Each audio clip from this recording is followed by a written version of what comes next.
விடியல் ஆட்சி, அதாவது திராவிட மாடல் ஆட்சியில 5 ஆண்டு சாதனைன்னு சொல்லி பல விஷயங்களை பட்டியல் போட்டுட்டு இருக்காரு மதிப்பிற்கும் மரியாதைக்கும் உரிய திரு ஸ்டாலின் அவர்கள்.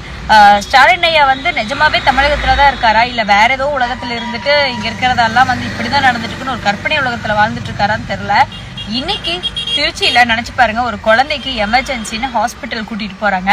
அந்த ஹாஸ்பிட்டல்ல அடிப்படை வசதி கூட இல்ல, ஒரு மருத்துவர் கூட இல்லாம அந்த ஒரு பிஞ்சு உயிர் போயிருக்குங்க. அந்த அம்மாவோட கதறலை பார்க்கும்போது மனசெல்லாம் பதறி போகுது.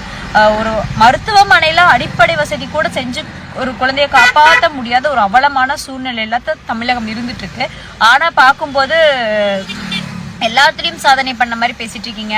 பள்ளிகள் இல்ல கரெக்டா, மருத்துவ வசதி மருத்துவமனைகள் சரியா இல்ல, எதுல பார்த்தாலும் குறை குறை குறை குறையில மட்டுமே 5 ஆண்டுகளை தள்ளி இருக்கிற இந்த திராவிட முன்னேற்ற கழகத்தினுடைய ஆட்சி ஒண்ணுல மட்டும் மேல இருக்கு.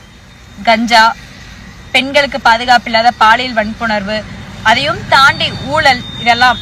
ஆனா இதெல்லாம் அவங்க சாதனையா சொல்லிக்கலாம். அந்த பிஞ்சு உயிர் போனா வருமா? ஒரு மருத்துவர் இருந்தா அந்த உயிரை காப்பாத்தி இருக்க முடியும்னு அந்த அம்மாவோட கதறல், இதெல்லாம் தான் திராவிட முன்னேற்ற கழகத்தினுடைய 5 ஆண்டு சாதனைகள். மக்கள் எல்லாம் யோசிச்சுக்கோங்க, ஒரு மருத்துவமனைக்கு போனா கூட நம்ம உயிரை காப்பாத்துறதுக்கான ஒரு அடிப்படை வசதி கூட அங்க மருத்துவமனையில இல்லை அப்படிங்கறதா ஒரு நிதர்சனமான உண்மை. புரிஞ்சுக்கோங்க. நன்றி, வணக்கம்.